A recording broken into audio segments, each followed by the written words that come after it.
जल करके भस्म हो जाते हैं। इतना सत्संग का प्रभाव कहा गया है। इसलिए बंधुओं, जत फलम नास्ति तपसा योगे न समाधिना तत्फल सम्य करो केशव कितना।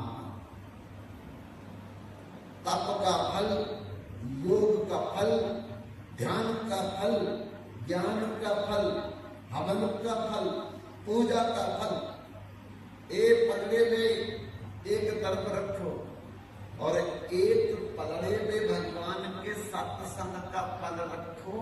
सत्संग का फल भाई रहेगा। एक बार वशिष्ठ भगवान राम की कुल गुरु हैं और विश्वामित्र जी भगवान राम के शिक्षा गुरु हैं।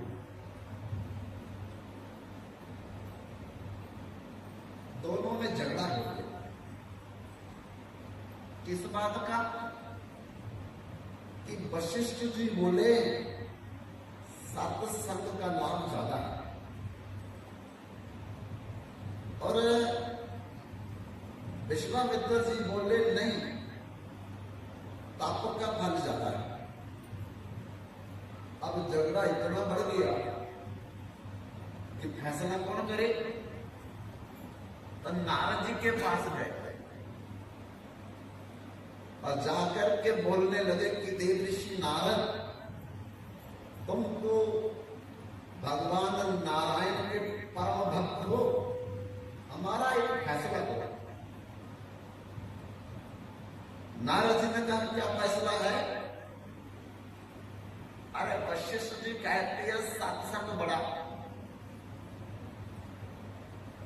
और मैं कहता हूं तप बड़ा। अब झगड़ा बढ़ गया हमारा, तो जब तक कोई तीसरा बीच में नहीं आएगा जज बन करके, तो फैसला कैसे होगा?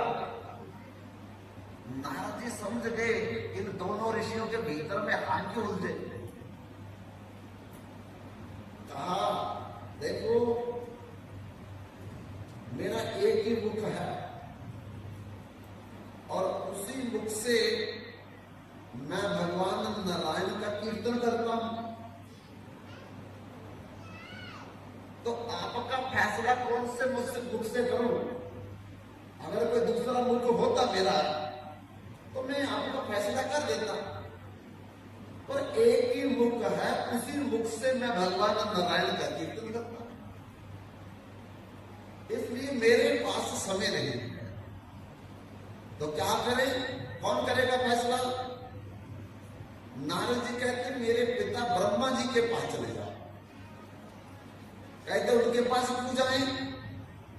तो नारद जी कहते मेरे पिता के 4 मुख हैं, कोई तो खाली होगा और उस मुख से आपका फैसला कर देंगे। दोनों ब्रह्मलोक ब्रह्मा जी के पास चले गए। ब्रह्मा जी ने दोनों ऋषियों का सम्मान किया और कहा कि कैसे आगमन हुआ आज ब्रह्मलोक में? कहते समस्या आ गई। क्या समस्या है? समस्या ये है कि हम दोनों ऋषियों का झगड़ा हो गया। किस बात का झगड़ा हुआ? तो विश्वामित्र जी बोलने लगे कि वशिष्ठ जी कहते हैं सत्संग बड़ा है और मैं बोलता हूं तप बड़ा है, तो हमारा फैसला कर दो कौन बड़ा है। अब ब्रह्मा जी भी समझ गए कि नारद जी ने अपना पल्ला छुड़ा दिया और इस झगड़े में कौन पड़े। अगर एक ऋषि को प्रसन्न करेंगे तो दूसरे को नहीं करेंगे, ये अभिशाप दे देंगे, क्योंकि ऋषियों का कोई भरोसा नहीं। योग हट, राज हट, बाल हट, त्रिय मैया हट, ये 4 हट बड़े महान हट कहे गए हैं। इसलिए इन चारों में से कहीं भी हमको उलझना नहीं है। तो कहने लगे देखो 4 मुख हैं मेरे, और वेद भी 4 हैं, और चारों वेदों की ऋचाओं को मुझे रोज पढ़ना पड़ता है। इसलिए मेरा कोई मुख खाली नहीं। तो अगर मेरा कोई मुख खाली होता तो मैं आपका फैसला कर देता।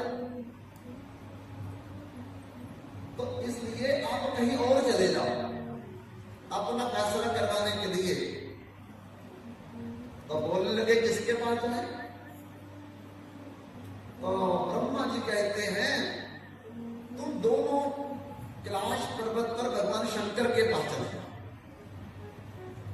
उनके पास क्यों जाए? क्योंकि उनके 5 मुख हैं, और 5 मुख में कोई तो खाली होगा। इसलिए कोई तो मेरा फैसला कर सकते हैं। तब दोनों ऋषि वशिष्ठ जी और विश्वामित्र जी कैलाश पति भगवान शंकर के पास चले गए। और जब भगवान शंकर के पास दोनों ऋषि पहुंचे तो भगवान शंकर समाधि में थे,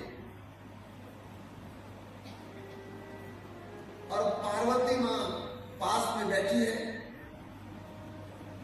और भगवान शंकर की समाधि एक बार लग जाए, हजारों साल फिर खुले ना,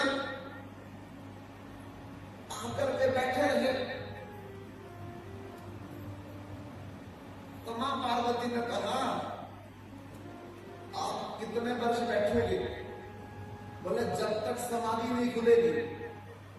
बोले समाधि का कोई समय नहीं है, खुलेगी भी या नहीं खुलेगी, झुक चले जाएंगे। इसलिए आप यहां से चले जाओ।